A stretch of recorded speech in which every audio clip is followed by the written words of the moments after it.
Hey everyone, welcome back to the channel. Thanks for tuning in for another episode. I have had an insane amount of people reach out to me recently asking for my thoughts on the announcement that Major League Fishing just made regarding what used to be the Invitationals, now being renamed back to the Pro Circuit, and this big press release that they came out with. I've had a lot of other professional anglers reach out to me. I've had local anglers reach out to me. I've had direct messages on all of my social media accounts. I've had tons of YouTube viewers out there ask me in the comment section if I've seen the announcement, or a lot of them have just sent me the announcement in itself. And the announcement was pretty cool. What the announcement says is reduced entry fees, increased first place payout from $80,000 to $100,000. So reduced entry fees from $5,500 per tournament to $5,000 per tournament, but increased payouts with respect to first place going from 80 to 100,000. They're limiting forward-facing sonar from what was 1 day with to 1 day without to final day with, to now all 3 days being 3 hours of usage. You can use forward-facing sonar. The winner gets a Red Crest invite, which has pretty much been the case every year except for last year where they took that Red Crest invite away, and that there's a guaranteed 50 people going to make the championship regardless of how many people fish it. So I've talked to a lot of people who have given me positive feedback. I've seen so many YouTubers out there make videos about it, really in support of the changes that were made. And when I get people asking me for my comment, my response back was, well, I really want to go through all the numbers because in my opinion, a lot of times headlines make it sound like all this positive news. And is it truly positive, or is it smoke and mirrors? So what did I do this morning? I sat down and I've gone through the numbers, and I would just like to share the numbers with all of you out there in YouTube land, because if you watch a lot of YouTube videos, you probably are seeing other YouTubers make videos just regarding the headlines. But in my opinion, I don't think they've actually jumped into the numbers, because had they jumped into the numbers, they may not have made such a positive, glowing review of the changes.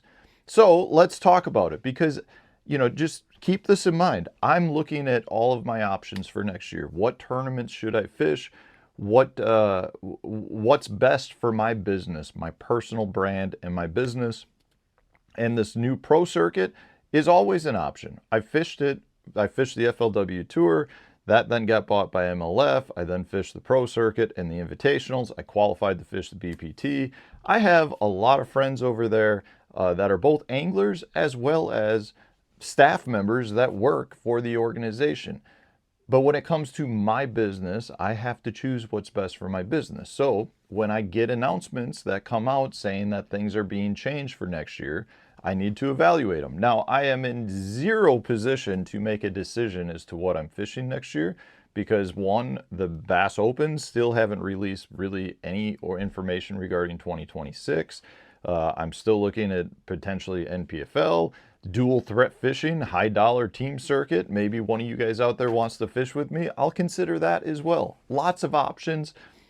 Until I have all the information, I'm not interested in even really contemplating what I'm going to fish. But as I get information, I will analyze it, and that's what I've done here with respect to the announcement that the Major League Fishing has made regarding the Pro Circuit for 2026. So let's talk a little bit about this. The first thing really has to do with the forward-facing sonar. So they're limiting that to 3 hours per day.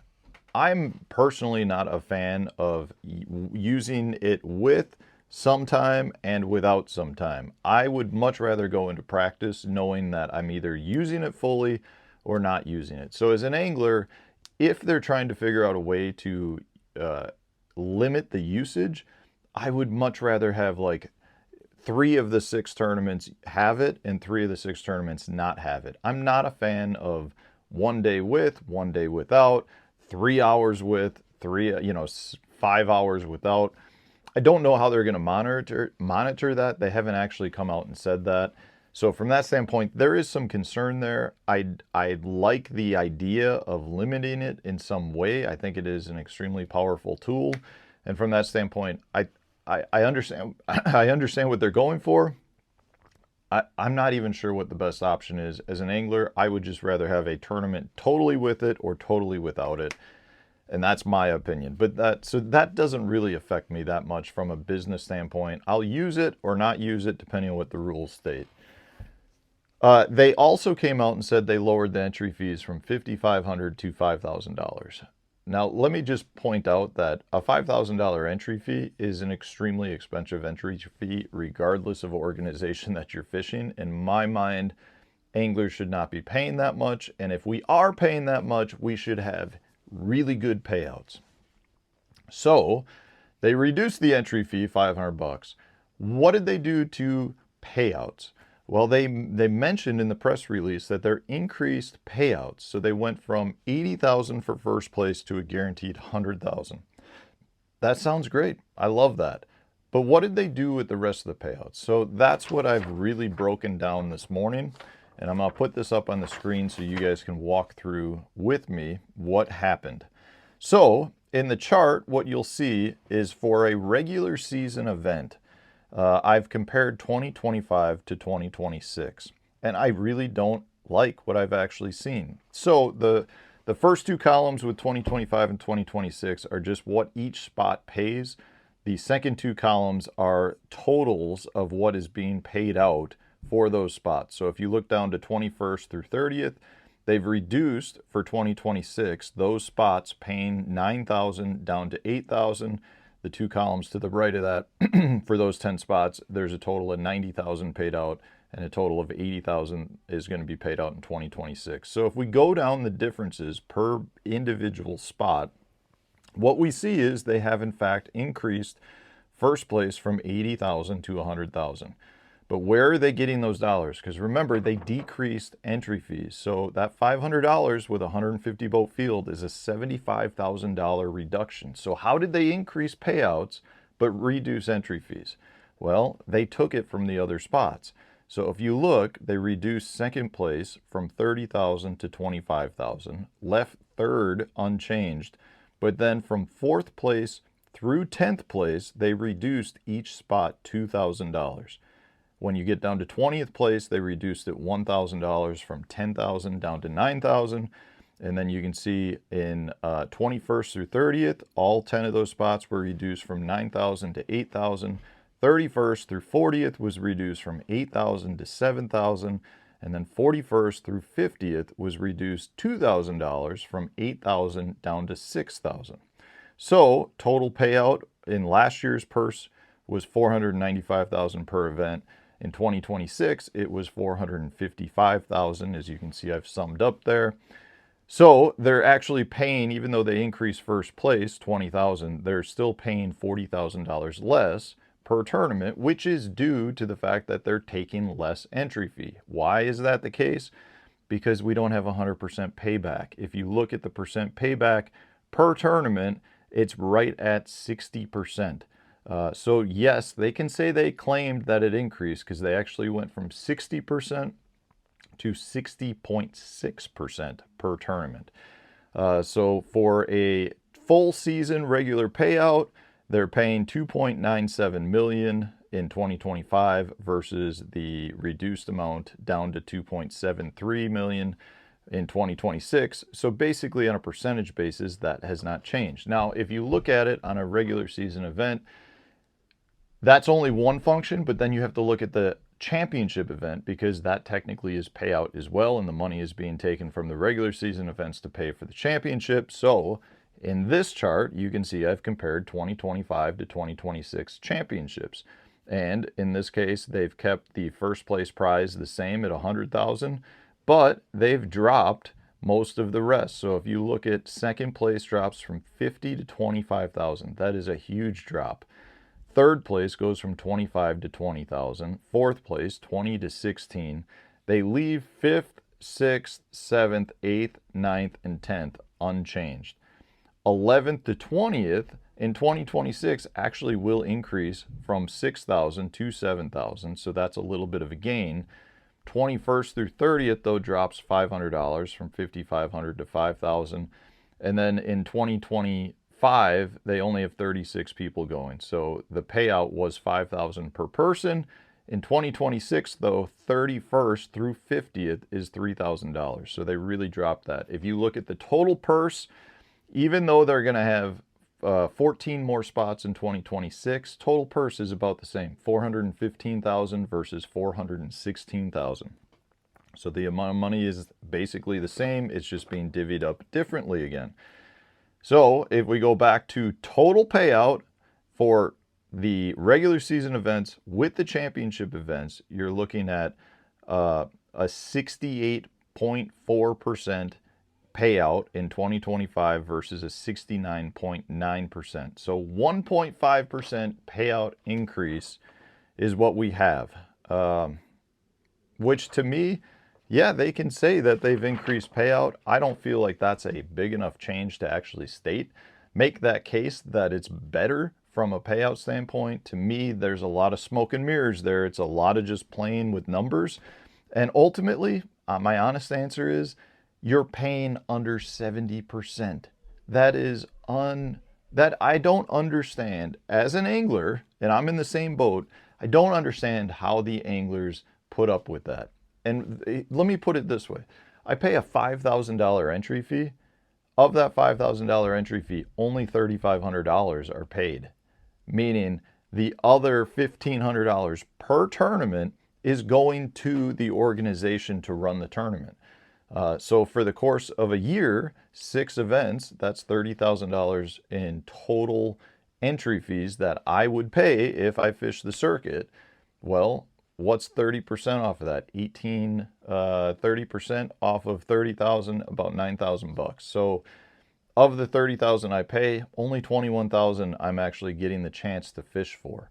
$9,000 of it is going to run the tournament. So if I look at these numbers, for 2026, they'll collect 4.5, if they fill the field, 150 boats, they'll collect 4.5 million. They're only going to pay out with the championship 3.146. So you're looking at roughly almost $1.5 million taken out of the anglers' pockets. I don't think that's acceptable. I mean, realistically, I think the anglers should just show up at the boat ramp, put our $5,000 down, and fish for 100% payback. We'd be better just to show up and do it. And the reality is, a lot of us, if we show up and we make the social media posts, can create enough of our own exposure that it would still be worth it. Like, I just don't understand how this is acceptable. And this is not necessarily just going towards MLF. The Bassmaster Opens are the exact same way. It's almost like we're punished to try to want to qualify to the next level. The payouts for the Bass Opens right around the same place. I don't think at this level, when there's sponsor dollars being collected by the organizations, when there's, all the different revenue sources that they have the ability to, I don't think the anglers should be paying the bill, which is what's actually happening in this case. So from that standpoint, I'm not all that impressed with the changes. I personally, I would much rather have them go back to the payouts they had last year and not increase the first place, the $20,000 from 80 to 100,000. If I'm going to go and fish these events, to me, it's not, if you finish 31st or lower and get a $7,000 check or a $6,000 check, you're losing money. For me to go to any event, to travel there, get lodging for a week, get gas money to get there, boat gas money, I'm looking at least $2,000 in expenses. And from that standpoint, you tack that $2,000 on top of the $5,000 entry fee. I need to win over $7,000 to actually make $1 on that trip. And in this case, out of 150 boats, you would have to finish in the top 30 to collect a $8,000 or more check. And the reality is, you could come in 10th and make a $10,000 check, and that still is only a couple $1,000s in your pocket. So I don't understand all the positivity around it. I think in a way, this is really much similar to what like the 2022 or 2023 payouts were, and nobody was happy with it at that point. So I don't know. Let me know in the comment section what you guys think. Is it smoke and mirrors? Is it just playing with numbers? Because that's really what it seems like it is to me. I don't, as an angler trying to make a business decision, I feel like I have to make a choice that's not necessarily a good financial choice. So that's all I wanted to share with you. It is what it is. I just think, you know, I was a little frustrated when I saw the numbers, and I've seen so many people making posts about how this is like the greatest thing ever. And I don't understand it. Maybe I'm missing something. I hope I'm missing something. I hope there's more to these numbers, or I made a miscalculation that makes it better, because right now anything that we can have that's better for the anglers is great. But at this point, I just feel like we're the ones being taken advantage of. So that's what I got for you. I guess I'm ranting a little bit, but that's what it is. Thanks for watching. Appreciate the support. Stay tuned. New video coming out tomorrow.